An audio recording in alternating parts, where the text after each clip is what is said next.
Hello बच्चा बड़ी, कैसे हो आप लोग? Yes boss.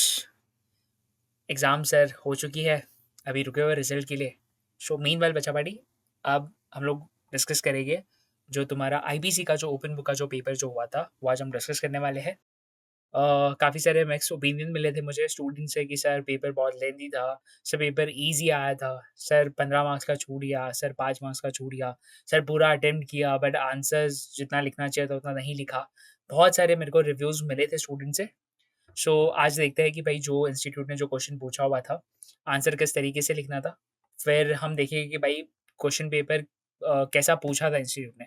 देखो अगर मैं बताऊँ तो मैंने जिस तरीके से पेपर ऑब्ज़र्व किया, तो मैंने एक चीज़ नोटिस की और हालाँकि मैंने आपको पहले ही बोला था कि अगर पेपर ईज़ी रहा, तो रेडी रहना कि पेपर बहुत ज़्यादा लेंदी होगा। ये मैंने ऑलरेडी आपसे डिस्कस किया ही था कि अगर पेपर बेटा तुमको दिख कर आ रहा है कि ईज़ी है, तो समझ जाना कि भाई पेपर भयंकर लेंदी होने वाला है और इस बार यही हुआ था बिकॉज़ इंस्टीट्यूट ने 1-1 मार्क्स के भी क्वेश्चन पूछे थे, 2-2 मार्क्स के भी क्वेश्चन इंस्टीट्यूट ने यहाँ पे पूछे हुए हैं। चलो भाई स्टार्ट करते हैं अपने पेपर के साथ। अब इसमें जो है आपका question number 1।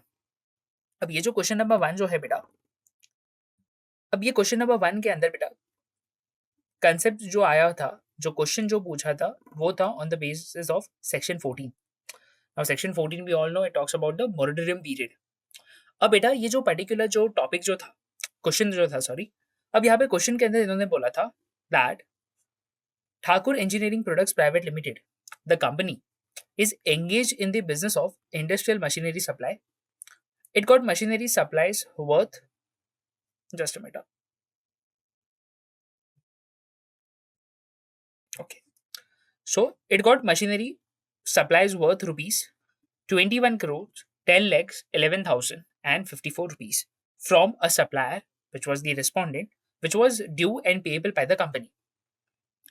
Several checks were issued by the company in favor of the respondent towards amount payable for supplies, all of which were written dishonored for the reason funds insufficient.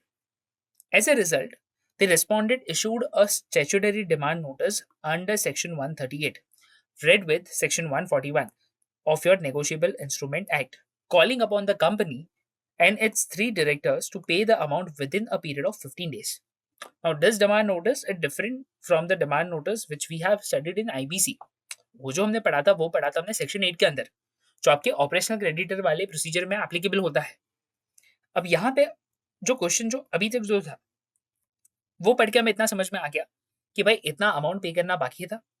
तो यहाँ पे उस रिस्पोंडेंट ने क्या किया था भाई, notice issue करा था और बोला था कि भाई आप लोग भाई प्लीज पैसा पे कर लो। अब यहाँ पे हुआ क्या, subsequently to check for a total amount of 90 lakhs 80,000 presented by the respondent for encashment were written dishonored for the reason funds insufficient. A second demand notice was therefore issued under the same section by the respondent, calling upon the company and the appellant to pay this amount within a period of 15 days from the receipt of such notice. Since no payment was forthcoming pursuant to the two statutory demand notices, two criminal complaints were filed by the respondent against the company and the appellant under Section 138 read with Section 141 of your Negotiable Instrument Act. It means जहाँ पे अगर आपने कोई check issue करा हुआ था and आपका check अगर बेटा बाउंस हो जाता है बिकॉज ऑफ इनसफिशिएंट अमाउंट, तो बेटा उस केस में आप सेक्शन 138 रेड विद सेक्शन 141 के अंदर आप कंप्लेंट फाइल कर सकते हो। ये हमने डिस्कस किया भी था। अब उसके बाद हुआ क्या कि यहाँ पे बेटा समन इशू किया था एडिशनल चीफ मेट्रोपॉलिटन मजिस्ट्रेट ने, किसको, कंपनी को और एपेलेंट को। Meanwhile, as a statutory notice under Section 8 of the IBC had been issued by the respondent to the company, and an order was passed by the authority for accepting the application under Section 9. आपको पता है भाई section 9 के अंदर application अगर file होती है तो सर वो फाइल करता है एक ऑपरेशनल क्रेडिटर। ये हमने रेगुलर लेक्चर में भी देखा हुआ है। अब यहाँ पे अगर आप क्वेश्चन रीड करोगे अच्छे से, तो यहाँ पे आगे लिखा हुआ था कि भाई यहाँ पे सीआईआरपी कमेंस हो गया और जैसे ही सीआईआरपी कमेंस हुआ तो भाई सेक्शन 14 यानी कि मोरेटोरियम ऑर्डर भी पास हो गया। Now we all know section 14 is mandatory, मतलब सर वो डिस्क्रिशनरी नहीं है। ऐसा नहीं है कि एडजुडिकेटिंग अथॉरिटी को अगर अप्लाई करना है तो करेगा। भाई क्या वो डिस्क्रिशनरी था? Answer is no. कहने से जैसे ही आपका एप्लीकेशन अप्रूव होता है वैसे ही आपका बेटा मोरेटोरियम पीरियड स्टार्ट हो जाता है, मतलब it commences from the date of the commencement of CIRP और from the date of appointment of your IRP whichever is later. ये हमने देखा था। अब आगे यहाँ पे इन्होंने क्या बोला है that pursuant thereto the adjudicating authority stayed further proceedings in the 2 criminal complaints pending before the ACMM. In an appeal filed to the appellate tribunal, the NCLAT set aside this order, holding that Section 138 being a criminal law provision cannot be held to be a proceeding within the meaning of Section 14 of the IBC 2016. In an appeal filed before the court, that is the Supreme Court, the court ordered a stay of further proceeding in the 2 complaints pending before the learned ACMM. अब यहाँ पे हुआ क्या ना भाई कि इन्होंने क्या किया था सेक्शन 14 के हिसाब से भाई इन्होंने बोला कि वो जो कंप्लेन जो यहाँ पे फाइल हुई थी क्रिमिनल कंप्लेन, तो भाई उन्होंने बोला कि ये मोरेटोरियम के अंदर कवर होता है, तो भाई इसके ऊपर स्टे ऑर्डर लगना चाहिए। अब एपलेट ट्रिब्यूनल बोलता है कि नहीं भाई नहीं, ये देखो ये जो है क्रिमिनल प्रोसीडिंग्स है, तो क्रिमिनल जो प्रोसीडिंग जो होती है वो आपके नॉर्मल प्रोसीडिंग्स पे कवर नहीं होती है। तो एपलेट ट्रिब्यूनल का डिफरेंट व्यू था, सुप्रीम कोर्ट और एनसीएलटी का डिफरेंट व्यू था। अब यहाँ पे आगे क्या हुआ, that subsequent thereto, since a resolution plan submitted by the promoter of the company had been approved by the COC, the adjudicating authority approved such plan, as a result of which the moratorium period or the moratorium order ceased to have the effect. It may only be added that at present an application for withdrawal of approval of this resolution plan has been filed by the financial creditor of the company before the adjudicating authority. अब हुआ क्या भाई कि यहाँ पे देखो adjudicating authority ने भाई प्लान तो अप्रूव कर दिया था, उसके बाद भी बेटा यहाँ पे एप्लीकेशन फाइल करी थी बेटा कुछ फाइनेंशियल क्रेडिटर्स ने कि भाई हमें ये जो रेजोल्यूशन प्लान जो अप्रूव हुआ है उसको विड्रॉ करना है। Authority equally an application to extend the time for implementation of this plan has been filed by the resolution applicant. अब भाई साथ ही में क्या हुआ, एक बोलते हैं कि भाई अब इस रेजोल्यूशन प्लान को जो है आप क्या करो, विड्रॉ करो। साथ ही में एप्लीकेंट बोलते हैं कि भाई हमें थोड़ा एक्स्ट्रा टाइम दे दो ताकि हम प्लान को इम्प्लीमेंट कर पाए। अब यहाँ पे इन्होंने क्या बोला कि on the above background by referring the provision which are there in your IBC and applicable case law, answer the following questions. अब क्वेश्चंस एकदम काफी बढ़िया है, अगर आप ऑब्जर्व करोगे बेटा तो क्वेश्चंस यहाँ पे जो उन्होंने पूछा है वो 2-2 मार्क्स के क्वेश्चन पूछे हुए हैं। अब अगर 2-2 मार्क्स के क्वेश्चन पूछे हैं तो बच्चों को लगता है कि सर कितना लिखे, क्या आना चाहिए, क्या नहीं आना चाहिए। अब वो सब बात की बात है। पहले आप लोगों ने एक चीज ऑब्जर्व करी कि यहाँ पे इंस्टीट्यूट ने जो क्वेश्चन जो पूछा हुआ है, सबसे पहला क्या क्वेश्चन पूछा है, that what is the main purpose of the moratorium under section 14 of the IBC and how did the Supreme Court apply it to section 138 of the Negotiable Instrument Act. अब सोच समझने की वाली बात है कि कहने से ये काफी हद तक एक डायरेक्ट क्वेश्चन है। देखो केस लॉ को लिखना है लेकिन कहने से काफी हद तक ये डायरेक्ट क्वेश्चन था। अब मेरा सिंपल रीजन क्या था ना कि मैंने पूरा क्वेश्चन क्यों पढ़ा ताकि आपको बताने के लिए कि कभी कभी होता क्या है ना कि आप जब डायरेक्टली क्वेश्चन पे जंप कर जाते हो, मेरा एक हमेशा से एडवाइस रहता है स्टूडेंट्स के लिए कि जब भी आप लोग मेन क्वेश्चन पे जंप करते हो उसके पहले ना सब क्वेश्चंस पढ़ लो। सब मतलब आपके जो मेन क्वेश्चन के अंदर जो क्वेश्चन होते हैं वो वाले क्वेश्चन, ठीक है, तो वो सब क्वेश्चन अच्छे से रीड करो और देखो अगर डायरेक्ट क्वेश्चन पूछा हुआ है तो उसका आंसर तो एनीवेज आपको मिल जाएगा। अब जैसे कि अगर ये कोई भी पर्सन बोले कि what is the purpose of moratorium period, तो बेटा पर्पस के लिए मेरे को ऊपर का क्वेश्चन पढ़ने की वैसे भी जरूरत नहीं है। समझ में आ रहा है आपको? अगर आपको याद हो जो केस लॉ भी जो हमने देखा था तो उस केस लॉ में बेटा वही डिस्कस हुआ था ना कि यहाँ पे जो सेक्शन 14 जो मोरेटोरियम पीरियड जो होता है वो कब एप्लीकेबल होगा, पर्पस क्या होता है, ये हमने अच्छे से देखा था। आ जाओ भाई सजेस्टेड आंसर पे। अब सबसे पहला क्वेश्चन कि भाई what is the purpose of moratorium period and how does the Supreme court applies it in the case of negotiable instrument act. अब यहाँ पे भाई सबसे पहला तो हमने बता दिया कि भाई देखो जैसे ही आपका इंसॉल्वेंसी कमेंसमेंट होता है वैसे ही बेटा आपका मोरेटोरियम पीरियड ट्रिगर हो जाता है। अब मोरेटोरियम क्या क्या चीजें रेस्ट्रिक्ट करता है, तो भाई सबसे पहला तो इंस्टीट्यूशन और कंटिन्यूएशन ऑफ सूट्स और legal proceeding against the corporate debtor. भाई ध्यान से देखना मैं कौन से वर्ड को हाईलाइट कर रहा हूँ। Execution of any judgment, decree और order against the corporate debtor. Transfer, encumbrance और creating any kind of charge on any of its asset. Sir किसके एसेट? बेटा कॉर्पोरेट डीडर के asset. Any action to foreclose, recover और enforce any security interest created by the corporate debtor. Recovery of property by an owner, मतलब भाई यहाँ पे जो person जो कि ओनर है किसी प्रॉपर्टी का, बट वो प्रॉपर्टी का पोजीशन फिलहाल के लिए कॉर्पोरेट डीडर के पास है, तो कहने से बेटा रिकवरी भी प्रोहिबिट हो जाती थी। तो सर एक चीज तो समझी कि पहले तो सर सेक्शन 14 ये सारी चीजें प्रोहिबिट करता है। समझ में आया बॉस? पक्का? अब यहाँ पे मेन जो अपना जो मुद्दा है, जो मेन जो सवाल इन्होंने पूछा था, ये देखो यहाँ पे कि भाई how did the Supreme Court apply it to section 138 of negotiable instrument act. कि भाई देखो हम लोग ने ये तो समझ आ गया कि भाई यहाँ पे मोरेटोरियम के पीरियड के अंदर क्या क्या चीजें कवर होती है, अच्छा, मोरेटोरियम पीरियड का मेन पर्पस क्या था? To maintain the status quo of the corporate debtor, assets को एक साथ रखना, यस और नो, असेट्स को प्रोटेक्ट करना किससे भाई? कॉर्पोरेट डेटा से, कि भाई ताकि वो लोग असेट्स को बेच ना दे, असेट्स को मिसप्लेस ना कर दे। याद है बॉस? फिर हमने देखा था कि भाई क्रेडिटर्स को इसलिए रेस्ट्रिक्ट किया जाता है ताकि मल्टीपल प्रोसीडिंग स्टार्ट ना हो जाए। तो इस रीजन से भाई मोरेटोरियम पीरियड एप्लीकेबल हो जाता है।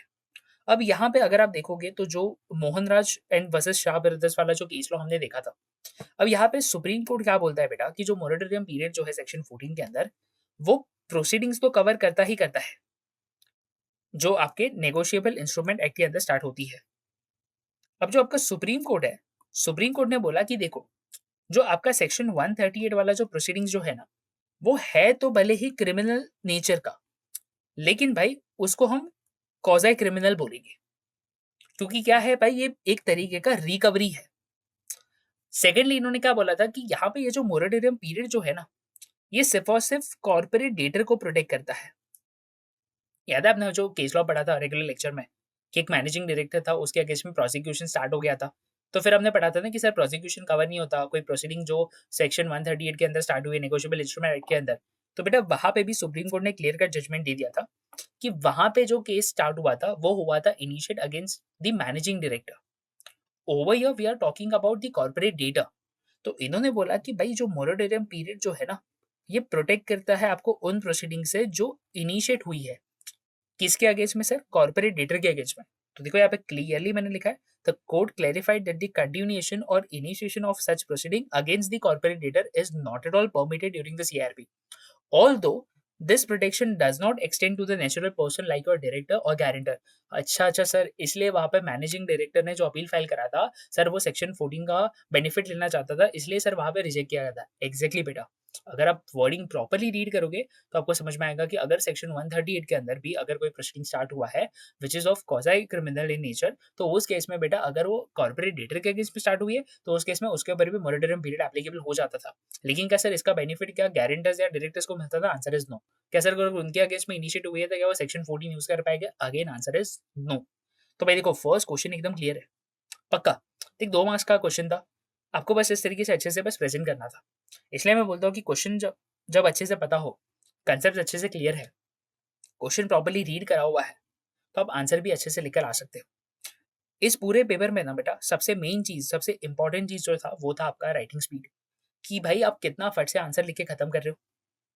इसलिए मैं बोलता हूँ कि भाई कंसेप्चुअल क्लैरिटी रखा करो ताकि आपका जो टाइम जो वेस्ट होता है वो अननेसेसरी वेस्ट ना हो। नेक्स्ट क्वेश्चन है that why did the Supreme Court classified proceedings under the section 138 of negotiable instrument act as criminal for the purpose of section 14 of moratorium period. अब देखो यहाँ पे भाई इन्होंने क्या बोला कि भाई जो सुप्रीम कोर्ट जो है उसने जो सेक्शन 138 वाली जो प्रोविजन जो है उसको एज अ क्रिमिनल क्यों क्लासिफाई करा हुआ है। तो सबसे पहले तो भाई यहाँ पे इसको जो है ना कॉज़ाई क्रिमिनल नेचर दिया हुआ है। अब देखोगे अगेन बेटा सुप्रीम कोर्ट का जो ये वाला जो केस लॉ था, पी मोहनराज वाला केस लॉ, अगेन यही यहाँ पे यूज करना है अपने को। यहाँ पे देखो supreme court in this proceeding has classified that whenever any proceeding under section 138 has been initiated it will be classified as a criminal in form but quasi criminal in substance, holding that they are primarily intended to enforce a civil liability, that is the repayment of debt. No doubt it is to be considered as a quasi criminal in substance, but still it's a recovery proceedings. And if it's a recovery proceeding and it has been initiated against the corporate debtor, in that case the section 14 will be applicable on such proceeding. So मतलब कि during the CIRP period, during your CIRP, any person will not be allowed to initiate the quasi criminal proceeding under section 138 of negotiable instrument act against the corporate debtor. तो कैसे director के against भी कर सकते हैं? Answer is yes, बिंदास करो। क्या गारंटर के अगेंस्ट में? अरे आंसर इज यस, बिंदास करो। समझ में आया? तो यहाँ पे कौन सी प्रोसीडिंग को सर ये रेस्ट्रिक्ट करता है? तो वही प्रोसीडिंग बेटा जो कॉर्पोरेट डेटर के अगेंस्ट में स्टार्ट हो रही है। उसके बाद अगर आप लोग देखोगे आपका क्वेश्चन नंबर 3 भाई बॉस, क्वेश्चन नंबर 3 क्या पूछा था? That in a case with similar facts supreme court made a landmark decision. How does this decision affect the creditors who have initiated Section 138 proceeding against a company undergoing CIRP? तो भाई again आपका जो case law है मोहनराज वाला, वही case law यहाँ पे आ जाएगा। अब इन्होंने क्या बोला कि भाई देखो सुप्रीम कोर्ट ने भाई यहाँ पे एक लैंडमार्क जजमेंट दिया था, हाँ दिया था, कि सेक्शन 138 वाली जो प्रोसीडिंग जो है वो कॉज़ क्रिमिनल नेचर की है, प्लस अगर वो कॉर्पोरेट डेटर के अगेंस्ट में इनिशिएट हुई है तो ही वो सेक्शन 14 के अंदर कवर होती है। तो सर अगर मान लो किसी क्रेडिटर ने ऑलरेडी कोई प्रोसीडिंग इनिशिएट करी हुई थी या करने वाला है ड्यूरिंग द सीआरपी, तो सर क्या इम्पैक्ट होगा? देख, अगर सीआरपी इनिशिएट होने के पहले ही करी हुई थी, तो जैसे ही सीआरपी तुम्हारा कमेंस होता है बॉस, अगर वो कॉर्पोरेट डेटर के अगेंस्ट में करी हुई थी, तो उसके ऊपर क्या लग जाएगा? Stay order. अगर मान लो उसको during the CRP corporate debtor के अगेंस्ट में वो प्रोसीडिंग स्टार्ट करना है अंडर सेक्शन 138, तो क्या कर पाएगा? Again answer is no. Sir क्यों? मोरेटोरियम पीरियड एप्लीकेबल हुआ है सर यहाँ पे। अच्छा सर, मेरे को बात बताओ, अगर डायरेक्टर के अगेंस्ट में किया होता है, करना होता, तो क्या रिस्ट्रिक्शन लगेगा? आंसर इज नो बेटा। ये देखो, over here, as per section 138, if any proceeding has been initiated against the corporate data, once the CIRP has been initiated, it will be covered under the moratorium period and a stay order will be passed. Further, it says that the proceeding must be stayed during the moratorium period imposed under section 14 of the IBC. This limits creditors' enforcement mechanism and delay the recovery efforts. However, the decision does not affect the proceeding against the guarantor or the director. It means, as a creditor, you can still pursue your proceeding against the debtor and the guarantor. समझ में? Guarantor और जो आपके directors जो होते हैं बेटा, not debtor, directors, बेटा यहाँ पे उनके अगेंस्ट में अगर कोई प्रोसीडिंग स्टार्ट हुई थी तो उसके ऊपर कोई इंपैक्ट नहीं आता।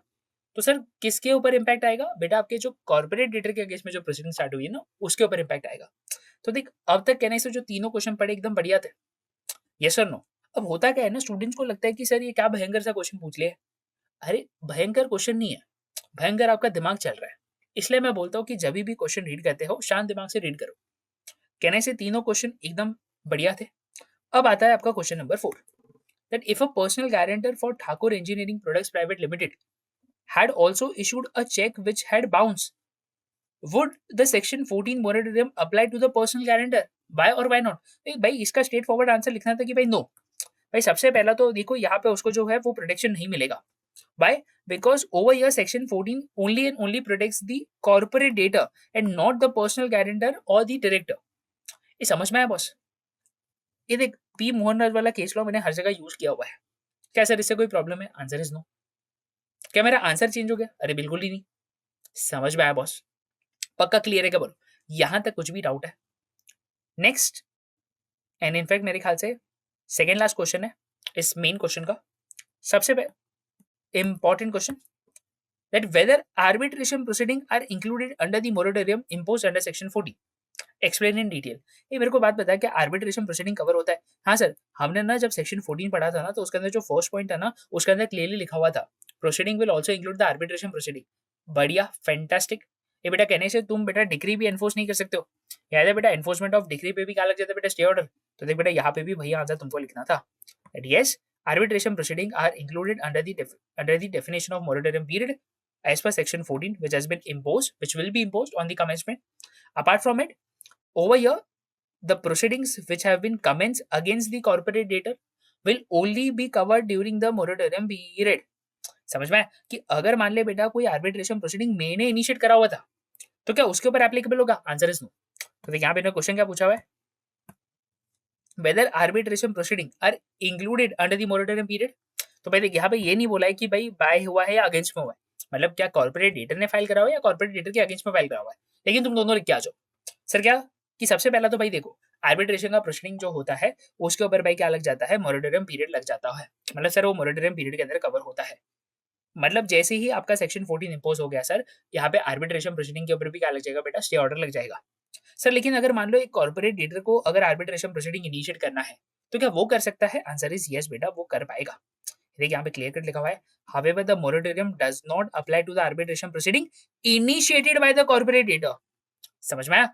Which was clarified in Power Grid Corporation versus Jyoti Structure Limited. Thus, arbitration proceeding against the corporate debtor are prohibited during the moratorium to prevent the disruption of the resolution process and to safeguard the debtor's assets. ये बहुत clear है क्या? ये तुमको समझ में आ रहा है? पक्का? तो एक चीज हमेशा याद रखना कि अगर अगेंस्ट में प्रोसीडिंग है कोई भी, तो बेटा वो मोरेटोरियम पीरियड के अंदर कवर हो जाती है। अगर कॉर्पोरेट डेटर बेटा अगर लेट्स से प्रोसीडिंग स्टार्ट कर रहा है, तो उस केस में क्या सेक्शन 14 अप्लाई होगा? Answer is no. ये समझ में आया क्या बस? पक्का? चलो अब नेक्स्ट क्वेश्चन बेटा, लास्ट क्वेश्चन आपके इस मेन क्वेश्चन का, that whether moratorium imposed under section 14 and 85 of IBC are subject specific whether section 14(1) applies only to a legal proceeding. Explain in detail quoting the relevant provision of IBC.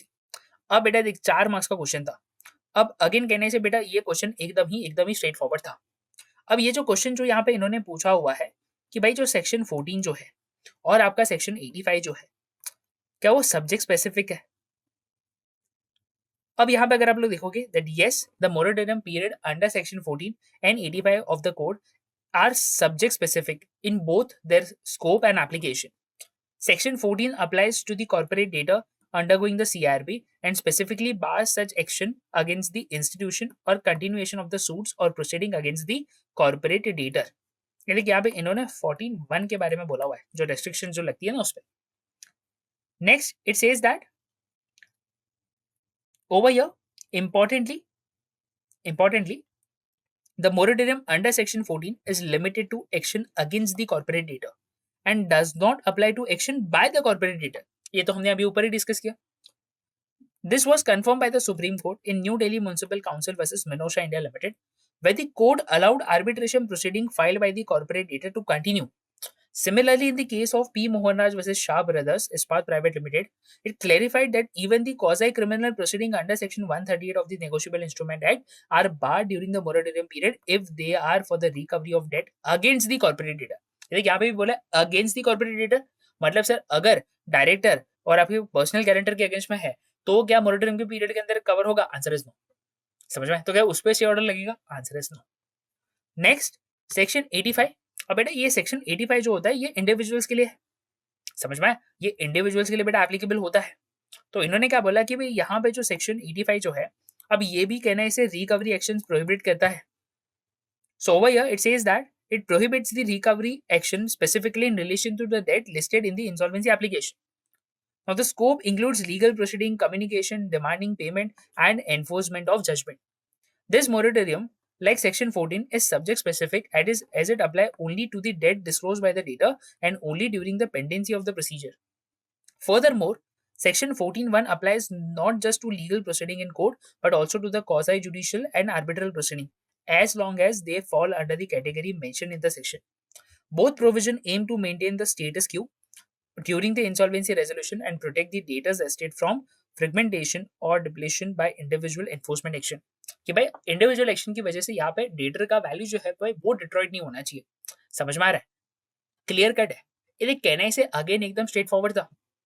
ये यहाँ पे तेरे को section 85 क्या बोलता है, section 14 क्या बोलता है, तुमको बस वो स्पेसिफाई करना था.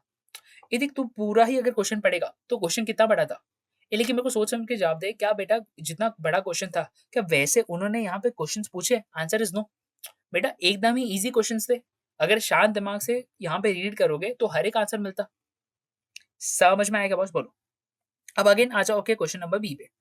अब क्वेश्चन नंबर बी बेटा एकदम ही स्ट्रेट फॉरवर्ड क्वेश्चन है. तो क्या पूछा है that can a resolution professional withdraw or modify a successful resolution plan submitted with the adjudicating authority. Answer with the suitable provision along with the relevant case law. अब मेरे को simple बात पता बेटा, अगर आप लोगों को याद हो तो हमने हमारे रेगुलर लेक्चर में बेटा एक एबिक्स सिंगापुर वाला केस लॉ डिस्कस किया था. याद है. उसमें तो बेटा क्लियर कट हमने डिस्कशन किया हुआ था कि बेटा यहाँ पे रेजोल्यूशन प्रोफेशनल तो छोड़ो, एक बार अगर सीओसी भी बेटा कोई रेजोल्यूशन प्लान को अप्रूव कर देता है तो बेटा क्या वो लोग फिर विड्रॉवल के लिए अप्लाई कर सकते हैं. Sir answer was no. Sir हमने यहाँ पे रीजन भी पढ़ा था कि एक बार अगर सीओसी ने अप्रूवल दे दिया for approval of the resolution plan तो सर उस केस में वो खुद के डिसीजन से वापस नहीं जा सकता. याद है बेटा. चलो ये देखो यहाँ पे वही लिखना था. सबसे पहला तो भाई कि यहाँ पे क्लियर कट इन्होंने क्या बोला था कि भाई जो कमिटी ऑफ क्रेडिटर्स होता है भाई वो आपका रेजोल्यूशन प्लान अप्रूव करता है.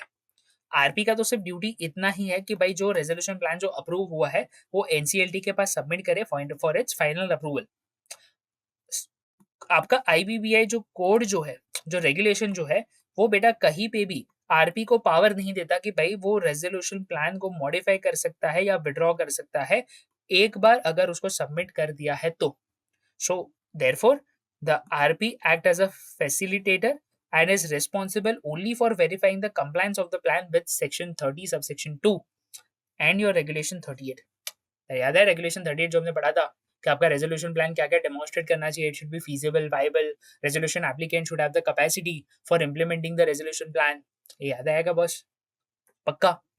नेक्स्ट बेटा आपको बस एक केस लॉ कोड करना था एबिक्स सिंगापुर वाला कि जहाँ पे क्लियर कट बेटा कोर्ट ने बोला था कि एक बार रेजोल्यूशन प्लान अगर आपने अथॉरिटी को सबमिट कर दिया, it can not be withdrawn or modified by the applicant or by the resolution professional. The court reasoned that such post-submission modification would disrupt the timelines prescribed under IBC and would erode the binding nature of COC's commercial wisdom. It emphasized that the insolvency framework is meant to provide a certain predictable and time-bound mechanism for resolution. कि भाई अगर time limit दिया हुआ है तो time limit में भाई आपको एक्ट करके क्या करना है भाई, रेजोल्यूशन प्लान जो है उसको क्या करना है भाई, सबमिट करना है एजुडिकेटिंग अथॉरिटी के पास। अब सबमिट करने के बाद भी आप बोलते हो कि भाई हमें मॉडिफाई करना है, नहीं नहीं हमें इसको विड्रॉ करना है, क्या चलेगा? Answer is no. समझ में आया? पक्का क्लियर है? यहां तक कुछ भी डाउट है? चलो बस अब आ जाओ आपके नेक्स्ट क्वेश्चन पे। अगेन ये नेक्स्ट क्वेश्चन है बेटा 3 मार्क्स। अब इस क्वेश्चन में इन्होंने क्या पूछा था, that in the context of your bankruptcy and insolvency procedure under your IBC, what is Swiss challenge method for making an auction to get the best price? Quoting applicable case law, state whether court in India generally accept the adoption of this method in the bankruptcy and insolvency process. अगर आपको याद है Swiss challenge method, हमने regular lecture में एकदम detail में discuss किया था बस। अच्छा मेरे को बताओ ये स्विस चैलेंज मेथड पहले तो भाई क्या आईबीसी के अंदर दिया हुआ है? Answer is no sir. इसको लेकर आईबीसी के अंदर कोई तो प्रोविजन सर अभी तक दिया हुआ नहीं। तो क्या ऐसा है कि ये कंसेप्ट यूज ही नहीं होता? नहीं सर, कंसेप्ट यूज होता है प्रोवाइडेड आपका जो सीओसी जो है वो सारी की सारी चीजें डिसाइड करे। मतलब ये सीओसी के ऊपर छोड़ा हुआ है। ये देखो, that switch challenge method is a bidding process where an initial offer usually from a resolution applicant is made public and other interested parties are invited to match और इम्प्रूव अपॉन इट। बेसिकली यहाँ पे क्या किया जाता है बेटा, unsolicited claim पहले submit करा जाता है। अब यहाँ पे होगा क्या बेटा, अगर कोई बेटर बीड मिली, आपके जो ओरिजिनल प्रपोजल था उससे अगर बेटर बीड मिली, तो ओरिजिनल प्रपोजर को आप एक चांस दे देते कि भाई आप वो इम्प्रूव्ड ऑफर को मैच कर सकते हो। अगर यस तो भाई हम आपके ऑफर के साथ जाएंगे, अगर नहीं तो भाई जो मार्केट से जो ऑफर आए हैं हम उसको में से कोई प्लान एक्सेप्ट कर लेंगे। अब यहाँ पे बेटा ये जो मेथड जो था इसको यूज करने का सबसे बड़ा रीजन क्या था कि भाई एसेट का वैल्यू मैक्सिमाइज हो, ट्रांसपेरेंसी बनी रहे, कंपटीशन बना रहे, कंपिटिटिव एनवायरनमेंट रहे। देख जहाँ पे ज्यादा कंपटीशन होता है वहाँ पे ज्यादा चांसेस होता है कि आपको बेटर वैल्यूएशन मिले, क्योंकि सब लोग बेटा कहने से यहाँ पे आपस में कम्पीट कर रहे हैं कि नहीं भाई मैं इसको रिवाइव करूंगा, नहीं भाई मुझे इसको रिवाइव करना है। तो इसमें होता है कि बेटा फायदा होता है क्रेडिटर्स का। तो इसलिए बेटा यहाँ पे स्विस चैलेंज मेथड का कंसेप्ट बेटा इंट्रोड्यूस हुआ था। लेकिन अगर आप आईबीसी का प्रोविजन देखोगे तो आईबीसी में कहीं पे भी बेटा हमने इस स्विस चैलेंज मेथड को कहीं पे भी मेंशन नहीं करा हुआ है। लेकिन क्या सर ऐसा है कि यूज ही नहीं होता? ये देख यूज होता है, यूज करते हैं बेटा हम प्रोविजन, लेकिन यहाँ पे प्रॉब्लम क्या है ना सबसे बड़ी, कि भाई इसको लेकर कोई प्रोविजन नहीं दिया है कोड के अंदर। आप यूज कर सकते हो चलेगा, सीओसी जो है वो डिसाइड करेगा उस तरीके से आप लोग यूज करोगे इसको। अब देखो आपका जो केस लॉ हुआ था जो Kushal limited versus CoC, in this case law the appellate tribunal upheld the use of Swiss challenge method to allow the competing bids for a better resolution plan. The tribunal permitted this method, emphasizing that it helped in value maximization. Court have thus not objected to Swiss challenge method when adopted properly by the COC, recognizing its utility despite the absence of specific statutory mention in the IBC. बोझ लो बस यहाँ तक एकदम समझा? ये तुमको समझ में आ रहा है कि किस तरीके से तुमको आंसर करना चाहिए था हर एक क्वेश्चन को? बोलो बस क्लियर है? पक्का? तो बस आगे बढ़ो, बोलो बोलो बस आगे बढ़ो, पक्का? डन? चलो जाते हैं आपके नेक्स्ट क्वेश्चन पे। During the course of liquidation process, if a liquidator finds that some stock of the corporate data is deteriorating very quickly and losing its present value, what are the various courses of action available for the liquidator?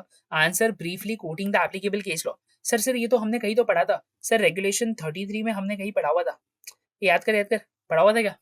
हाँ sir हमने ना उसमें procedure पढ़ा था कि sir अगर हमको लग रहा है कि भाई इसका वैल्यू अगर डिट्रॉइट हो रहा है या एसेट पेरिशेबल इन नेचर का है तो सर वो प्राइवेट सेल के थ्रू भी बेच सकता है। सर हमने एक केस लॉ पढ़ा था अल्केमिस्ट एसेट रिकंस्ट्रक्शन कंपनी वाला, जहां पे हमने ये ऑब्जर्व किया था कि भाई जो लिक्विडेटर जो होता है वो चाहे तो अगर कोई एसेट जो पेरिशेबल इन नेचर का है या सर अगर उसका वैल्यू डिट्रॉइट होने वाला है तो सर उसको इमीडिएटली प्राइवेट सेल से बेच सकता है without even obtaining the prior approval of the adjudicating authority. याद है हमने केस लॉ भी डिस्कस करा था। देख वैसे तो तुमको पब्लिक ऑक्शन के थ्रू बेचना पड़ता है, लेकिन देख कुछ केसेस ऐसे थे कि जहां पे आप प्राइवेट सेल कंडक्ट कर सकते थे। सर वो कौन से केसेस थे? सबसे पहला भाई एसेट पेरिशेबल इन नेचर का है, एसेट का वैल्यू जो है वो डिट्रॉइट हो रहा है, प्लस आपका जो फेल्ड ऑक्शन का जो रिजर्व प्राइस था उससे ज्यादा प्राइस आपको मिल रहा है, या तो फिर फोर्थ भाई आपने एडजुडिकेटिंग अथॉरिटी का अप्रूवल ले रहा हो। तो अगर अप्रूवल दिया हुआ है बॉस तो इस केस में क्या होता था कि भाई एडजुडिकेटिंग अथॉरिटी ने एक बार अप्रूवल दे दिया तो भाई आप क्या करो, आप असेट को बेचो। लेकिन सर 2 केसेस ऐसे थे जहाँ पे अप्रूवल लेने की भी जरूरत नहीं थी।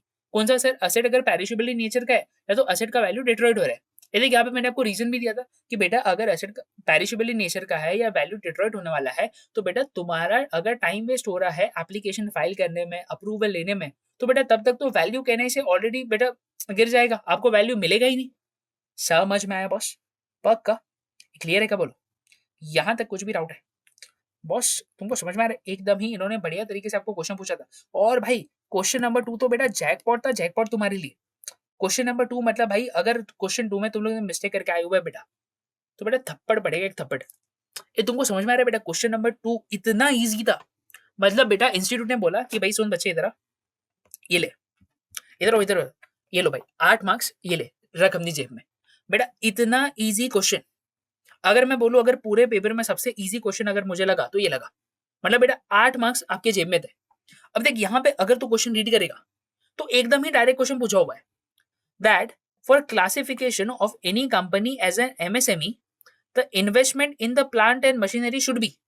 ए याद कर बेटा, वो बाइफरकेशन पता है हमने पढ़ा था। ये ध्यान से देखना, बच्चे क्या करते हैं ना, सिर्फ एमएसएमई देखते हैं। अरे देख तो ब्रैकेट में क्या लिखा है, माइक्रो क्लासिफिकेशन।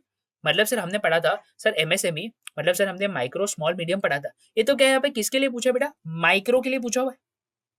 कि बेटा यहाँ पे किसके लिए पूछा है बेटा? माइक्रो के लिए पूछा हुआ है। तो देख भाई अगर यहाँ पे माइक्रो के लिए पूछा हुआ था बेटा तो यहाँ पे भाई इसका करेक्ट आंसर था बेटा आपका option number D. So that is not more than 100 lakh. समझ में आया? पक्का। ये देखिए यहाँ पे लैक्स में दिया है, अगर तुम मॉड्यूल चेक करेगा ना बेटा तो वहां पे करोड़ में दिया हुआ है। समझ में आ रहा है बेटा? वहां पे कितना लिखा है? 1 करोड़। तो इसलिए मैं बोलता हूँ कि बेटा थोड़ा सोच समझ के पढ़ो, माइंड को पूरा कॉन्सेंट्रेट करो आपके क्वेश्चन पेपर पे। 1 मार्क्स जेब में गया। नेक्स्ट, ओ हो कितना डिफिकल्ट क्वेश्चन है। That for initiation of PPIRP the minimum amount of default should be. ए कितना था? 1 लाख, 5 लाख? अरे सर क्या मजाक कर रहे हो सर, 10 लाख था ना। परफेक्ट। ये बेटा मिनिमम पूछा है, मिनिमम अमाउंट ऑफ डिफॉल्ट कितना होना चाहिए था? 10 लाख होना चाहिए था। क्लियर? फिर देखो क्या बोला है, initiation of PPIRP on the part of the corporate debtor. ये ध्यान से सुनना क्या पूछा है, on the part of the corporate debtor. अगर एक कॉर्पोरेट डेटर को पीपीआरपी इनिशिएट करना है या नहीं करना है, कहने से वो उसका चॉइस है। ये मेरे को बात बता, क्या मैंडेटरी है? Sir answer is no. Sir क्या अथॉरिटी का अप्रूवल लेना पड़ता है? Answer is no. क्या सर कोर्ट का डिस्क्रिप्शन लगता है? Answer is no. कहने से बेटा it is optional. Next, in which form the company shall make an application for initiating the PPIRP. बेटा फॉर्म 1। ए सीधा सीधा याद करो बेटा, फॉर्म 1 क्लियर कट। बेटा ओपन बुक था, अगर भूल भी गए तो बेटा चैप्टर में क्लियर कट दिया हुआ है कि फॉर्म 1 में भाई एप्लीकेशन फाइल करके जाओ। इधर को समझ में आ रहा है?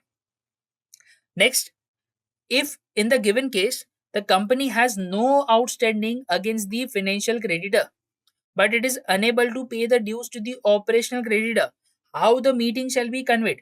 मेरे को बात बताओ भाई, यहाँ पे फिर आप मीटिंग कैसे कंडक्ट करोगे? यहाँ पे क्या बोले देखो, the company shall conduct a meeting of operational creditor, the company shall conduct a meeting of workman, the company shall conduct a meeting of employees, the company shall conduct a meeting of operational creditor who are not related parties of the corporate debtor. Sir जहां तक हमको लग रहा है ना option D होना चाहिए था। परफेक्टली बेटा, ये याद करो बेटा, वहां पे क्लियर कट लिखा हुआ था कि if the financial creditors are related to the corporate debtor, in that case the necessary the person who is not related should approve such initiation. ये याद कर बेटा, दोनों जगह पे सेम पॉइंट था। सर दो जगह पे कहाँ पे पढ़ा था? देखिए एक पढ़ा था तुम लोग ने आईआरपी को नॉमिनेट करने के लिए कि ये पर्सन एक्ट करेगा एज एन आईआरपी, याद है? उसका भी अप्रूवल लिया जाता था फाइनेंशियल क्रेडिटर से, या अगर फाइनेंशियल क्रेडिटर रिलेटेड होते थे तो बेटा जो नेसेसरी पर्सन जो होंगे वो लोग। अब समझा तुमको नेसेसरी पर्सन मतलब कौन बेटा? तुम्हारे ऑपरेशनल क्रेडिटर। याद आया? पक्का। कैसे पर्सन जो रिलेटेड नहीं होने चाहिए, तो देख यहाँ पे भी यही यूज किया है। तुमको समझ में आ रहा है? पक्का। फिर next, a declaration made by the majority of directors shall contain. Sir ये किसके लिए पूछा हुआ है? अरे बेटा पीपीआरपी के लिए पूछा हुआ है। ये देख, सबसे पहले तो कहने से ये भी आता था, हाँ सर, कि कॉर्पोरेट डेटर को ना with in a defined time period of 90 days के अंदर सर एप्लीकेशन फाइल करके वो इनिशिएट करेगा प्रोसीजर। फिर सर पीपीआरपी हम किसी को डिफ्रॉड करने के लिए इनिशिएट नहीं करे। सर ये भी तो लगता था। सर हाँ, आईपी का नाम जो अप्रूव जो हुआ है ना, हम उसको अपॉइंट करने वाले हैं और भाई ये क्रेडिटर्स ने भी सर अप्रूव करा हुआ है। हाँ सर ये भी लगता था। तो कहने से भाई ऑप्शन डी को टिक मार्क करो फट से। ये तुमको समझ में आ रहा है भाई कितना ईजी क्वेश्चन था? फिर the members of the corporate debtor shall pass a special resolution. ये मेरे को बात बता, वो लोग को स्पेशल रेजोल्यूशन कब पास करना पड़ता था? Approving the solvency of corporator? नहीं। Approving the appointment of solvency professional? नहीं। Approving the appointment of authorised representative? Sir नहीं। अरे सर, इनिशिएशन के लिए करना पड़ता था। ये देख बेटा, इनिशिएशन के लिए करना पड़ता था। And last question, then who shall prepare the base resolution plan? Sir ये तो सबसे बेसिक पॉइंट था सर, इंसॉल्वेंसी प्रोफेशनल। ये मारेगा मैं पकड़े के। ए बेटा क्या था बेटा? Corporate debtor. बेटा इसीलिए तो बेटा पीपीआर पे आया था ना, कि यहाँ पे बेस रेजोल्यूशन बनाने का काम ही कौन करता है? मेरे को बात पता है, यहाँ पे बेस रेजोल्यूशन बनाने का बेटा काम ही कौन करता है? कहना ही से बेटा आपका कॉर्पोरेट डेटर ही बेटा बनाता है प्लान। समझ में आया? बोलो, यहां तक कुछ भी डाउट है? ये तुमको समझ में आया? पक्का बॉस? Done done done. ये समझा क्या? ये कहने से बेटा पूरे के पूरे मार्क्स तुम्हारी जेब में थे। अगर अच्छे से क्वेश्चन पढ़ते हो तो आंसर भी इजीली दे सकते हो। चलो बॉस, आगे बढ़े। अब आ जाओ आपके नेक्स्ट केस लॉ पे। अब बेटा ये जो केस लॉ है, ये केस लॉ आया हुआ था आपके क्रॉस बॉर्डर इंसॉल्वेंसी से। ठीक है, अब यहाँ पे क्वेश्चन क्या है, ध्यान से देखना। That Violet Corp Limited (VCL) carries on the business of specialized chemical used in synthetic dyes, and its businesses have spread across the globe. Due to environmental impact, its product lost markets and started facing financial difficulties. The Purple Bank of India (PBI), one of its financial creditor, had filed an application under Section 7 against the VCL. Sir, Section 7 ये बेटा financial creditor पता है ना boss? The authority passed the order against the VCL for initiating the CIRP in middle of 2022. However, before kickstart of the aforesaid CIRP, one more bankruptcy proceeding was initiated against its overseas assets provided as security to a foreign bank in European country.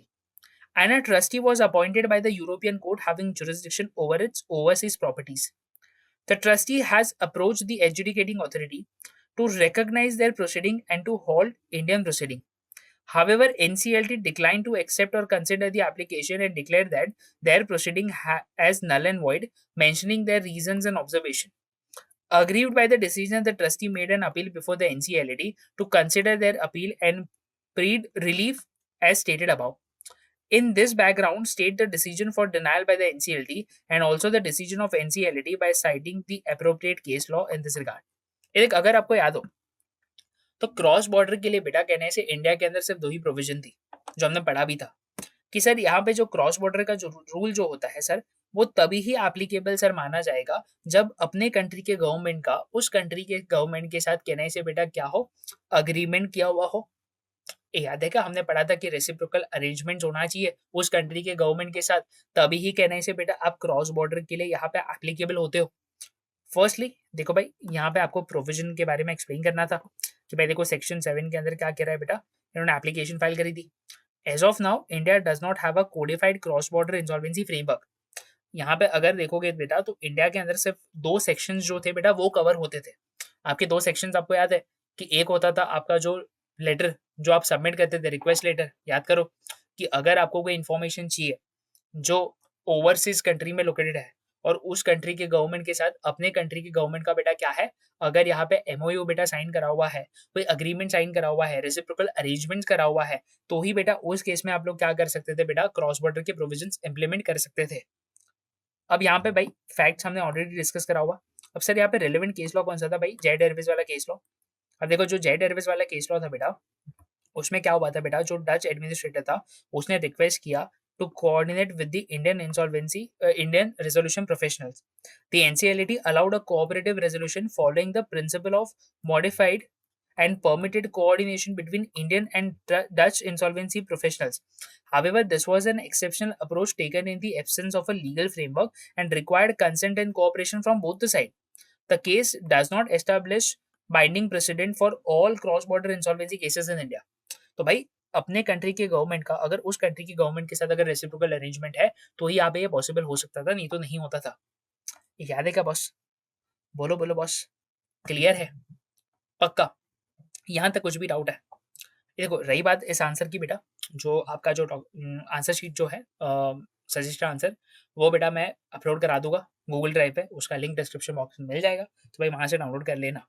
बोलो यहाँ तक कुछ भी doubt है? देखो यहाँ पे इसलिए तो उन्होंने क्लियरली बोला that however the NCLT decline to accept the application and declare that their proceeding is null and void, mentioning their reasons and observation. Agreed by the decision, the trustee made an appeal before the NCLT to consider their appeal and plead relief as stated above. अब आपको बताना था कि भाई यहाँ पे NCLT ने भाई यहाँ पे डिसीजन जो था वो डिनाई क्यों किया. समझ में आया? पक्का. Next, Kapil Kumar, a prominent businessman, had provided personal guarantees to several financial institutions for loan extended to his company, KK Enterprise Limited. Institution invoked Kapil's personal guarantees and initiated insolvency proceeding against him under IBC, specifically under the provision related to personal guarantor to corporate data. Kapil challenged the validity of this proceeding, arguing that the notification bringing personal guarantor within the ambit of IBC was arbitrary and discriminatory. Now, on this background, mentioning the relevant provision and applicable case law, answer the following question. What is the significance of section 1 subsection 3 of IBC 2016 in this case?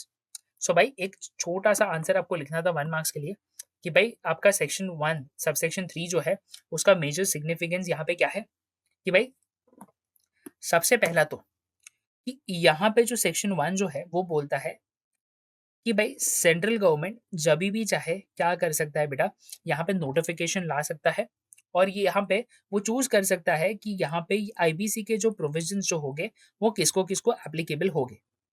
समझ में आया? कि भाई IBC के ये जो provision जो है वो किसको किसको एप्लीकेबल होंगे, वो आपका जो आईबीबीआई यानी कि जो सेंट्रल गवर्नमेंट जो है वो डिसाइड कर सकता है.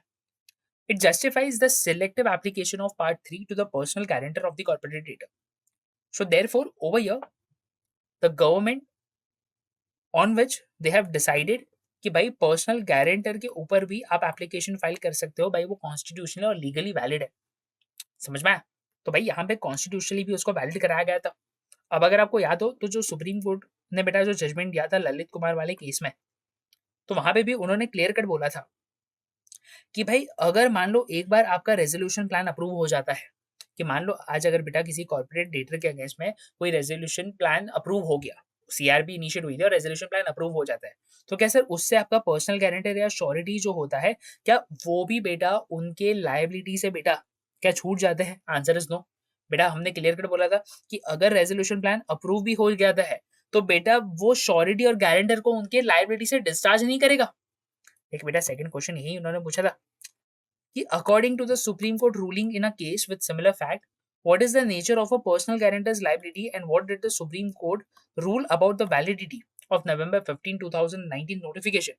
तो भाई ये नोटिफिकेशन जो इशू हुआ था उसमें क्लियर कट लिखा हुआ था कि भाई एक बार अगर रेजोल्यूशन प्लान अप्रूव हो गया तो रेजोल्यूशन प्लान सिर्फ और सिर्फ बेटा जो कॉर्पोरेट लीडर जो होता है उसको डिस्चार्ज करता है. पर्सनल गारंटर जो होते हैं यानी कि आपके प्रमोटर्स हो गए, डायरेक्टर्स हो गए, अगर बेटा वो लोग as a surety as a guarantor act कर रहे थे तो बेटा उस केस में वो लोग तो लायबल ही रहते हैं, उनका लायबिलिटी बेटा रिड्यूस नहीं होता यहाँ पे, ना ही वो लोग डिस्चार्ज होते हैं. समझ में आया? पक्का. नेक्स्ट जो थर्ड क्वेश्चन जो इन्होंने पूछा था वो पूछा था that what is the effect of supreme court ruling on financial creditor, कि भाई ये जो सुप्रीम कोर्ट ने जो डिसीजन दिया था इस डिसीजन का आपके फाइनेंशियल क्रेडिटर के ऊपर क्या इम्पैक्ट रहेगा.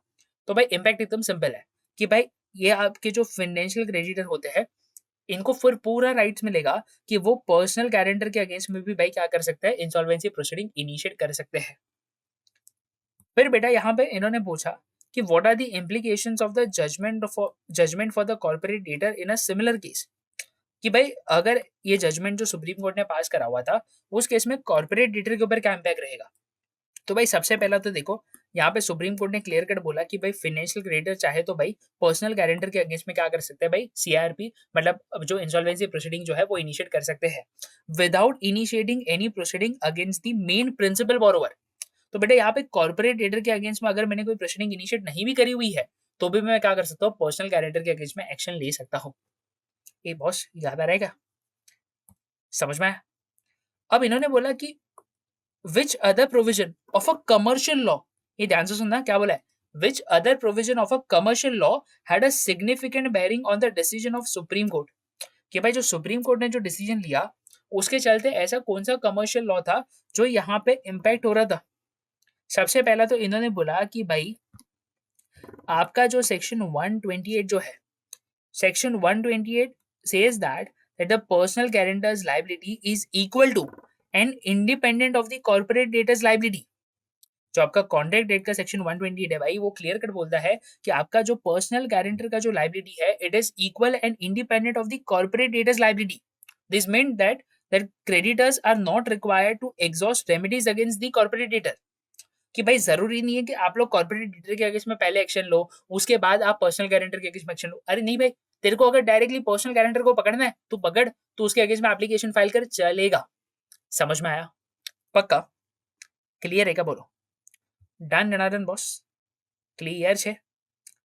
Next question, that the resolution professional liquidator is facing possibility of physical assault and non-cooperation from the various participants of the corporate insolvency resolution process liquidation.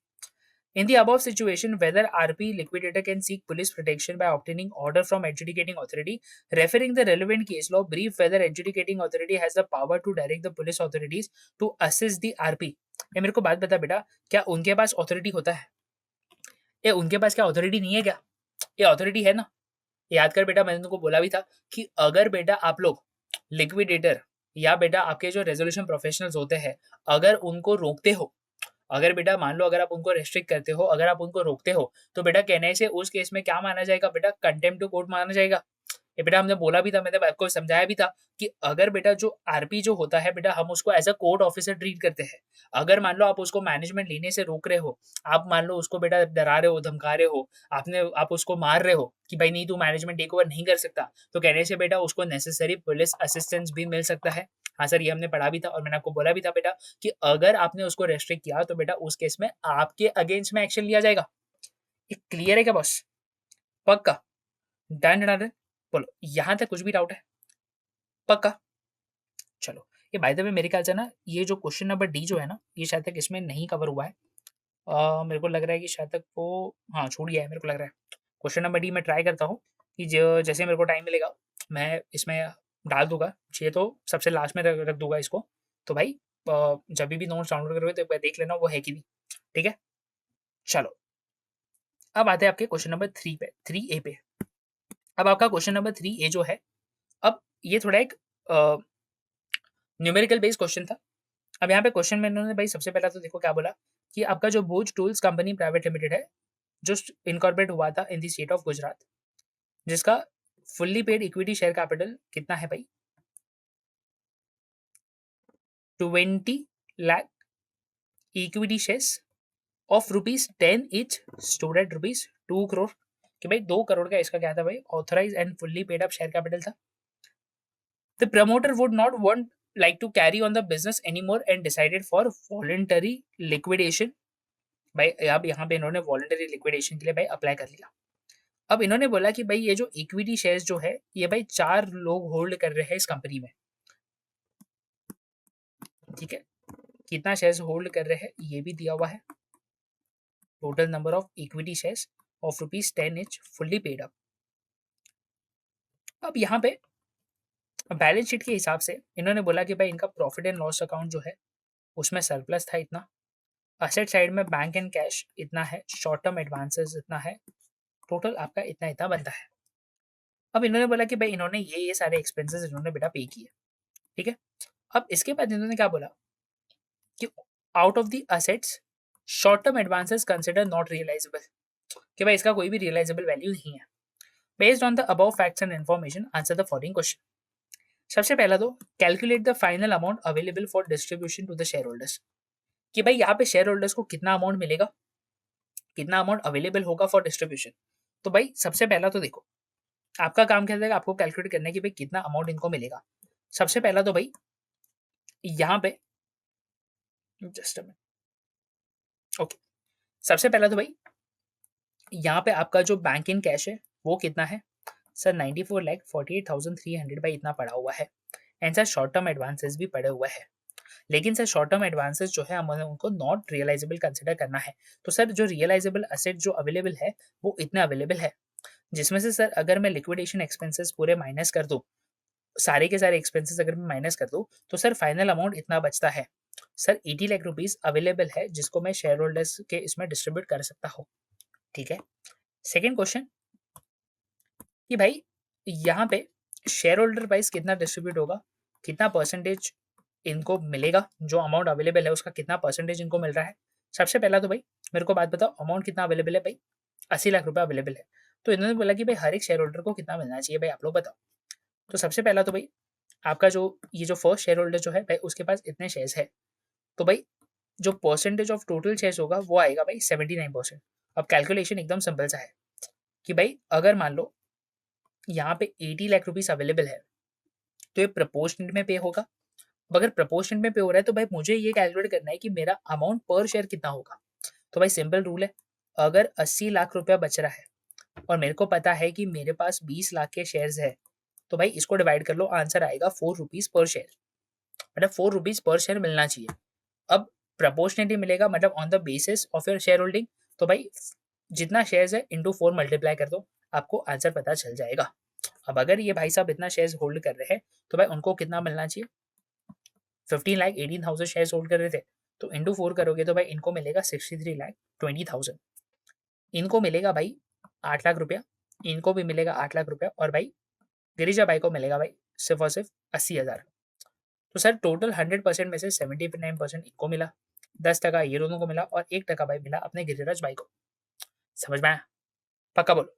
Girija भाई को भाई कितना मिला, 1% मिला है। समझ में आया? पक्का बोलो। अब आ जाओ आपके नेक्स्ट क्वेश्चन पे।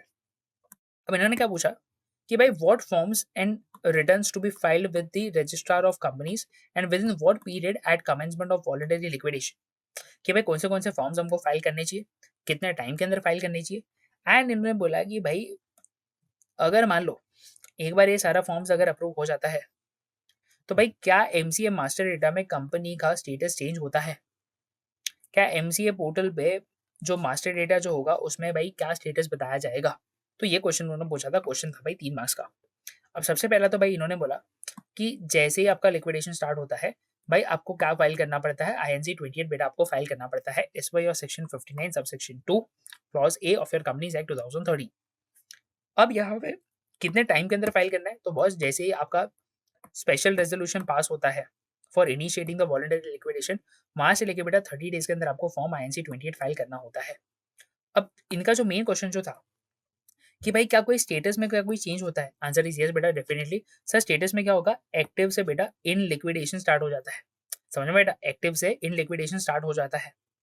अब इम्प्लीकेशन क्या आता है कि भाई एक बार अगर कंपनी का स्टेटस लिक्विडेशन हो गया तो बेटा कंपनी कोई भी बिजनेस कैरी आउट नहीं कर पाएगी except it is required for the beneficial winding up.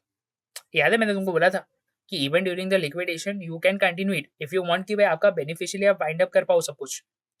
तो भाई the company is no longer considered active for regular business purposes and must comply with the legal framework applicable to the liquidation. समझ में आया boss? पक्का। तो भाई status भी change होता है, ये भी हमने देख लिया, फॉर्म भी कब फाइल हो गया ये भी हमने देख लिया। नेक्स्ट ये बोलता है that whether the company needs to file annual forms after the commencement of voluntary liquidation but before receiving the final order. कि भाई एक बार अगर मान लो मेरा लिक्विडेशन स्टार्ट हो गया और अभी तक फाइनल ऑर्डर आया नहीं है, तो क्या मुझे कोई एनुअल फॉर्म फाइल करने की जरूरत है बॉस? बोलो। तो यहाँ पे इन्होंने क्या बोला है कि भाई after the commencement but before the final order the company is generally not required to file the annual statutory forms such as form AOC4 and form MGT7 with the ROC.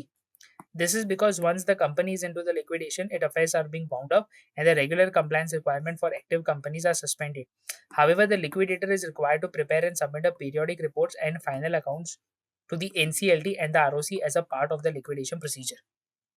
बस अगर आप लोगों को याद आ रहा हो तो एक चीज था कि आपका जो लिक्विडेशन जो होता है, तो लिक्विडेशन स्टार्ट होने के पहले तक का, देख लिक्विडेशन स्टार्ट होने तक के पहले तक का जितना भी जो आपका जो फाइलिंग्स बाकी रहता था आप वो पूरा फाइलिंग्स कर लेते थे, जो बाकी है वो पूरा बेटा आप कर लेते थे। लेकिन बेटा एक बार अगर स्टार्ट हो गया तो उसके बाद बेटा कुछ फाइल करने की जरूरत नहीं पड़ती थी। फिर आपको क्या करना पड़ता था बेटा, आपको जो भी आपके पीरियोडिक रिपोर्ट्स और वो सब है वो आपको करना पड़ता था। देख स्टार्ट होने के पहले के जो रिपोर्ट्स है वो सब फाइल हो जाते थे, लेकिन एक बार कमेंस हो गया और यहाँ पे फाइनल डिस्क्लोजर आया नहीं है तो तब तक आपको कोई एनुअल कोई भी फॉर्म फाइल करने की जरूरत है, आंसर इज नो, क्योंकि आपका कोई बिजनेस ही नहीं है तो आपको कुछ भी फाइल करने की जरूरत नहीं पड़ती है। समझ में आया? पक्का बोलो, यहां तक कुछ भी डाउट है? Done done done. चलो अब इन्होंने क्या बोला है भाई, 2 मार्क्स के लिए एक सिंपल सा क्वेश्चन था कि एक बार अगर एनसीएलटी ने ऑर्डर पास कर दिया और ये ऑर्डर आपने रजिस्ट्रार को कम्युनिकेट कर लिया, तो बस हमें ये बताओ कि भाई यहाँ पे जो डिसोल्यूशन स्टेटस जो होगा, क्या वो एमसीए पोर्टल पे अवेलेबल होगा? अच्छा, सबसे पहले तो ये बताओ कि क्या एनसीएलटी का ऑर्डर क्या आपको रजिस्ट्रार को कम्युनिकेट करना जरूरी है? हाँ सर, हमने पढ़ा तो था। यस, डेफिनेटली आपको कम्युनिकेट करना पड़ेगा। सेकंड चीज ने पूछी कि भाई अगर आप बोल रहे हो कि कम्युनिकेट करना चाहिए, कौन से फॉर्म में? एंड हमको ये बताओ कि जो डिसोल्यूशन स्टेटस जो होगा, क्या वो एमसीए पोर्टल पे रिफ्लेक्ट होगा और कब रिफ्लेक्ट होगा? तो भाई सबसे पहला तो कि जैसे ही एनसीएलटी का ऑर्डर पास होता है, आपको फॉर्म आईएनसी 28 के अंदर आरओसी को इन्फॉर्म करना पड़ता है। अब बेटा यहाँ पे होता क्या है कि एक बार बेटा आपने फॉर्म फाइल कर लिया, तो कंपनी का स्टेटस जो होता है एमसीए पोर्टल पे, तो वो लिक्विडेशन से डिसॉल्व में चेंज हो जाता है। समझ में? अब डिसोल्यूशन का मतलब ही क्या होता है भाई? The company do not have any kind of legal identity. समझ में भाई? कंपनी एग्जिस्टेंस में नहीं होता है, कंपनी फुल्ली डिसॉल्व हो जाता है। यहां तक कुछ भी डाउट था? बोलो। एंड सबसे jackpot question, question number B. अब इस क्वेश्चन को लेकर मेरे को बहुत सारे स्टूडेंट ने परेशान किया था कि सर ये मास्टर कॉलम का आंसर क्या था? सर हमको कोई केस लॉ मिला ही नहीं, सर हम लोग रिलेट ही नहीं कर पाए। तो बस टेंशन मत लो, मैंने यहाँ पे बताया भाई कि कौन से केस का क्या क्या जजमेंट होना चाहिए था।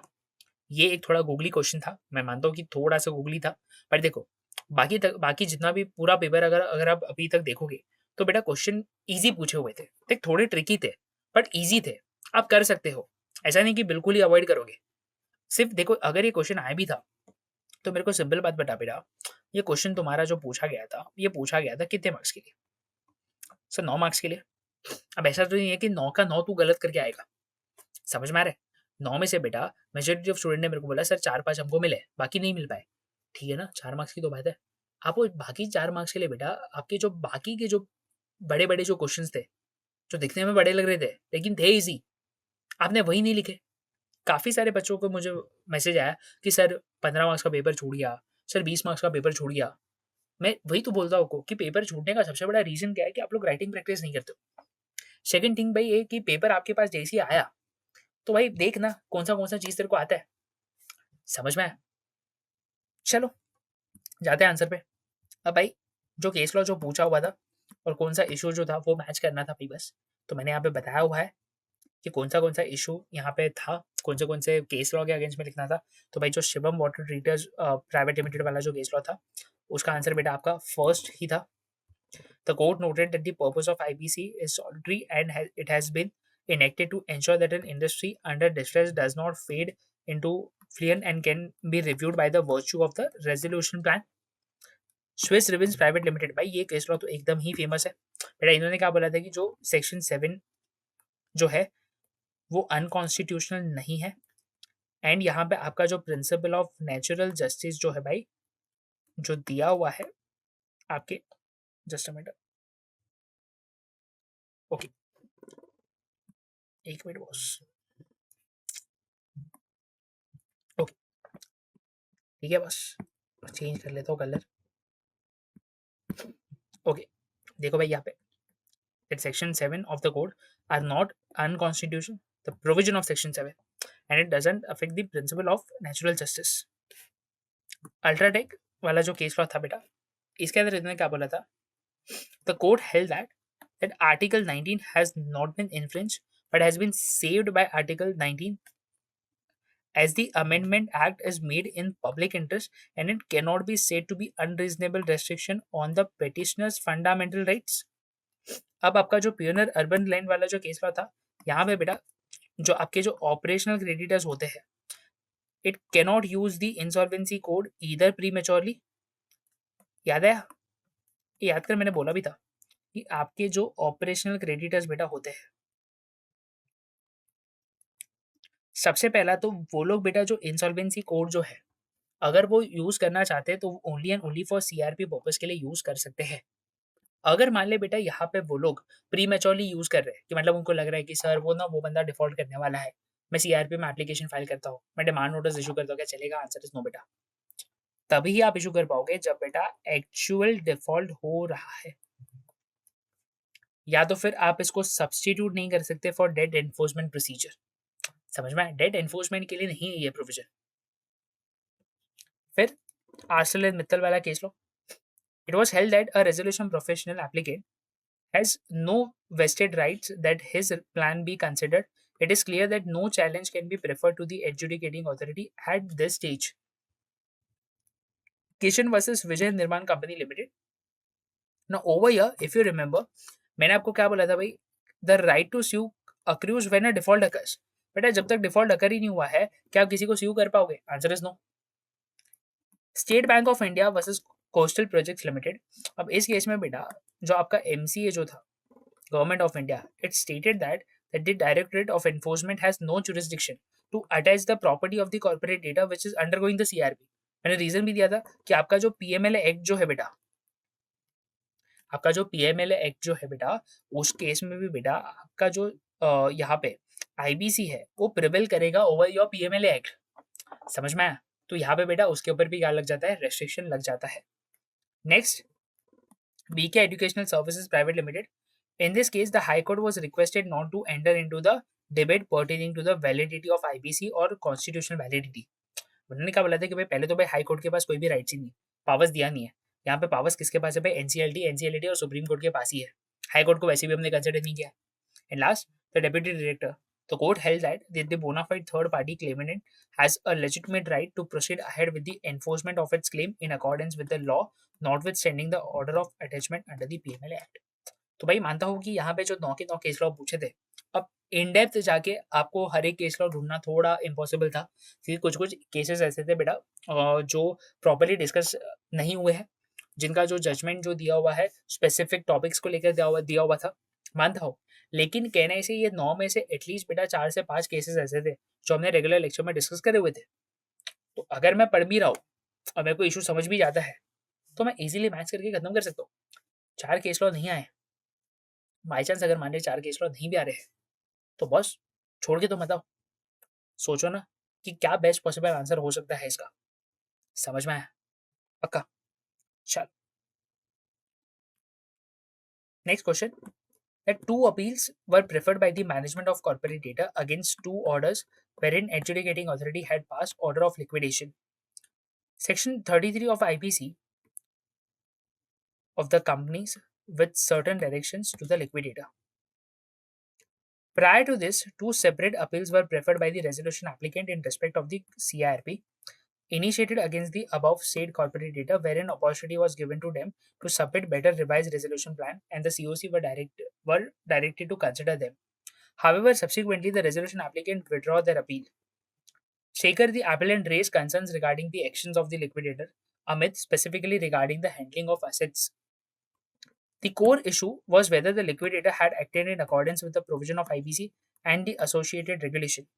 Now, यहाँ पे, if you can see, the questions which they have asked are regarding the liquidator. If you can see, the very first question they have asked is regarding the primary duties of the liquidator. Now, if you can see over here, each and every question is for 1 marks. बेटा एक marks का question पूछा है, तो मतलब simply आपको भाई ये आंसर करना था कि जो 1 लाइन्स के जो क्वेश्चन पूछे हुए हैं यहाँ पे उसका क्या क्या आंसर होगा. सबसे पहला इन्होंने पूछा है कि भाई एक लिक्विडेटर का प्राइमरी ड्यूटी क्या होता है. तो भाई सबसे पहला उसका प्राइमरी ड्यूटी ये होता है that he should take the custody and control of all the assets of the corporate debtor. He should evaluate the assets को बेचो, एसेट्स को प्रोटेक्ट करो, एसेट्स का वैल्यू प्रिजर्व करो एंड उसको भाई डिस्ट्रीब्यूट कर दो एंड जो भी प्रोसीड जाएगा उससे उसको स्टेक होल्डर्स के बीच में बांट दो as per the waterfall arrangement, that is section 53. Next, what is the significance of going concern sale in the liquidation process.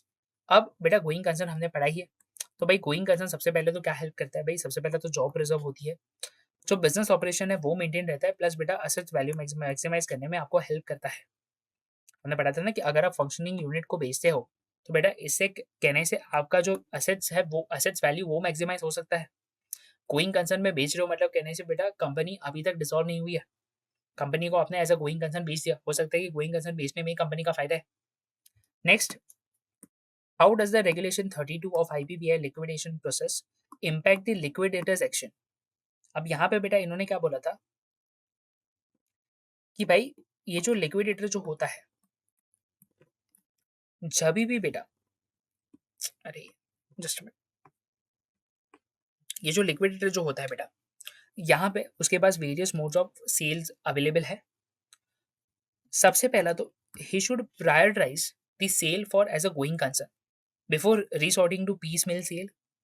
मतलब क्या बोला है कि भाई सबसे पहला भाई आप लोग क्या करो, आप फोकस करो कि आप कॉर्पोरेट डेटर को एज अ गोइंग कंसर्न कैसे बेच सकते हो, उसके बाद आप बाकी सारे प्रोविजन यूज करो ना।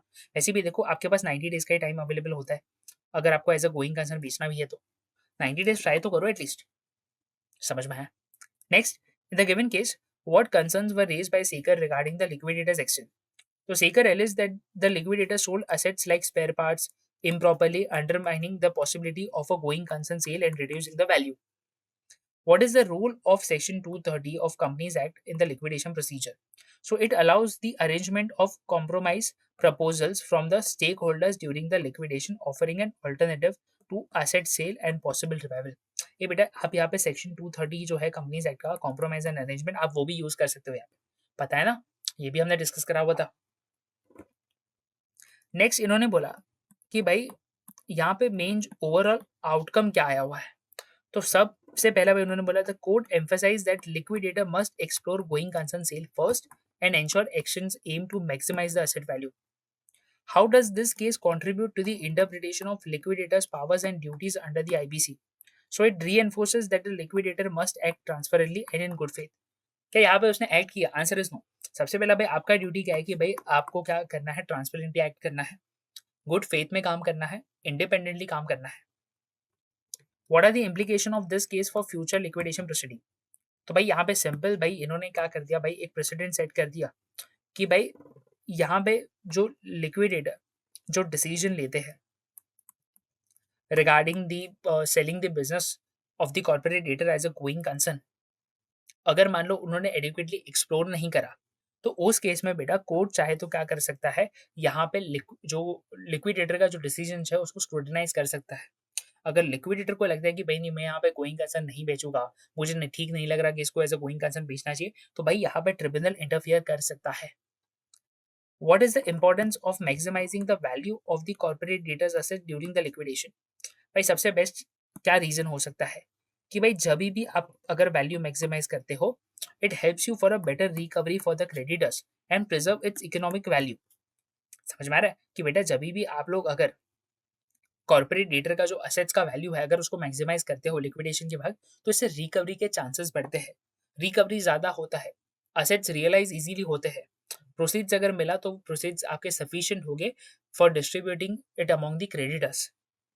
Next, what is the difference between selling of assets in piecemeal and selling the company as a going concern? Now piecemeal it means separately बेचना, इंडिविजुअली बेचना, असेट्स को अलग अलग बेचना। याद है मैं पढ़ा था 6 पॉइंट्स हमने देखे थे, उसके अंदर हमने देखा था कि जो स्टार्टिंग के जो 4 पॉइंट है वो 4 पॉइंट के लिए यहाँ पे जो आपका जो लिक्विडेटर जो होता है वो ट्राई करना चाहिए, लेकिन सबसे पहला 90 डेज उसके पास हो गए for selling the business as a going concern. अब पीस मिल मतलब आप असेट्स को इंडिविजुअली या सेपरेटली बेच रहे हो।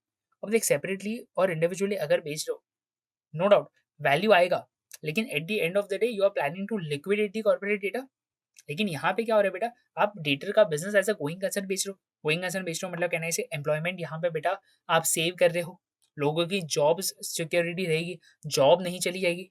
समझ में आया? ये देखो that piecemeal sale involves selling individual assets separately while going concern sale transfers the business intact to preserve its functional value। यहाँ तक क्लियर है क्या बॉस? पक्का? Done done done. चलो अब आ जाओ आपके क्वेश्चन नंबर बी पे। उसका मेरे ख्याल से हार्डली एक और क्वेश्चन बचेगा एंड उसके बाद भाई अपना क्वेश्चन हो जाएगा, क्वेश्चन पेपर हो जाएगा समाप्त। और क्वेश्चन नंबर बी जो है ये क्या बोलता है that in a CIRP there were no financial creditors and only 25 operational creditors and employees and workers were there.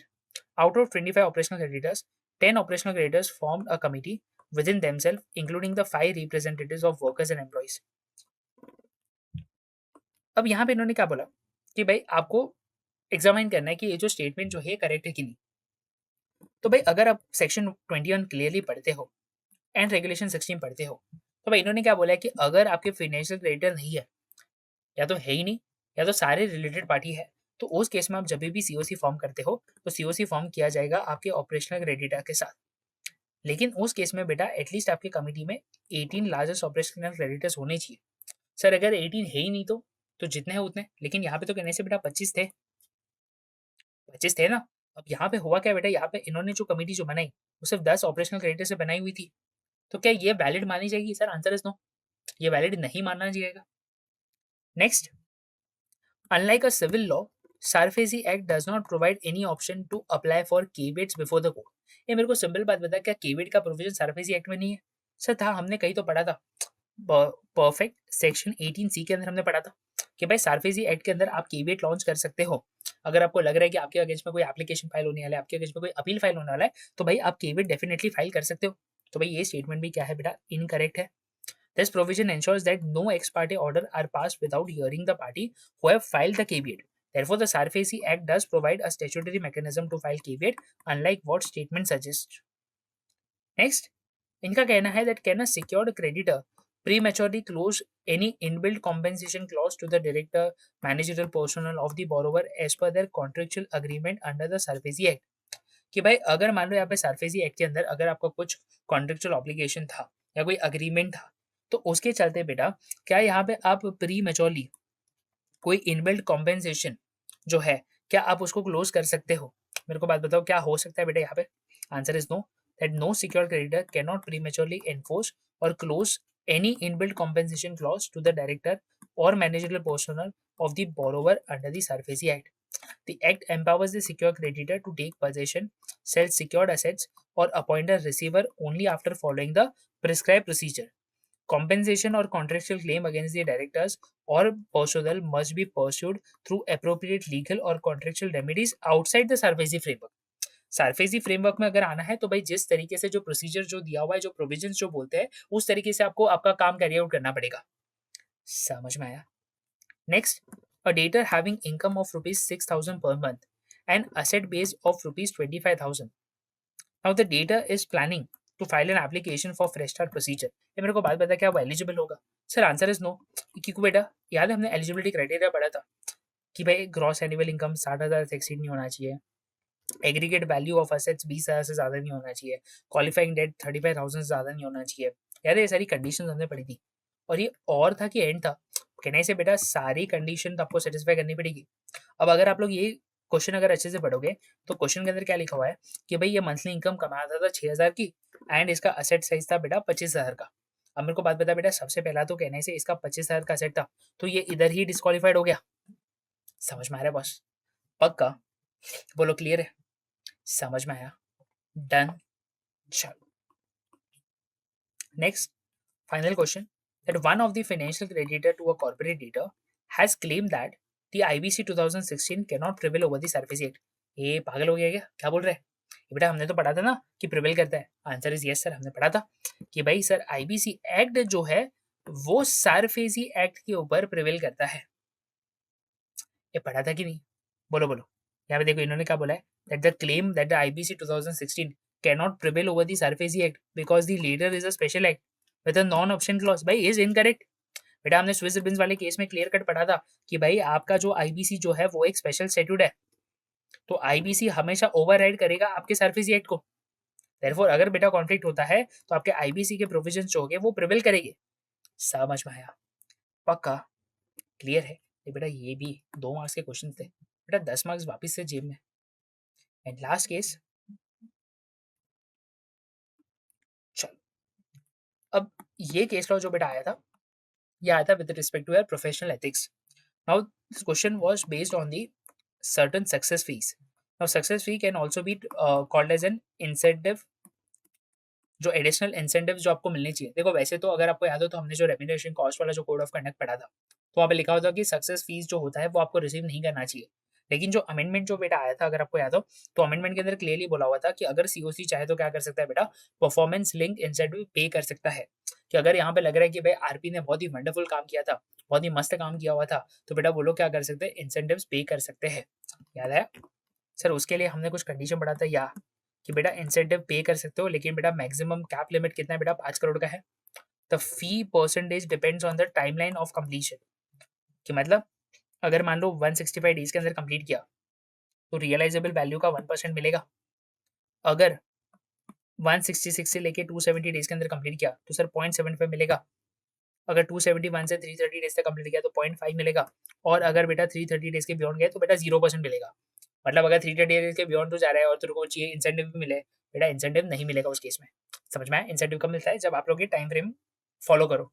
Additionally 1% of the amount by which realizable value exceeds the liquidation value can be paid as incentive for value maximization। अब बेटा ये COC approve करेगा incentive फी। समझ में आया? अगर मान ले तेरा रियलाइजेबल वैल्यू आपके लिक्विडेशन वैल्यू से ज्यादा हो रहा है तो ही बेटा उस केस में क्या मिलता है आपको 1% का एडिशनल इंसेंटिव फीस मिलता है। समझ में आया? बोलो क्लियर कट है?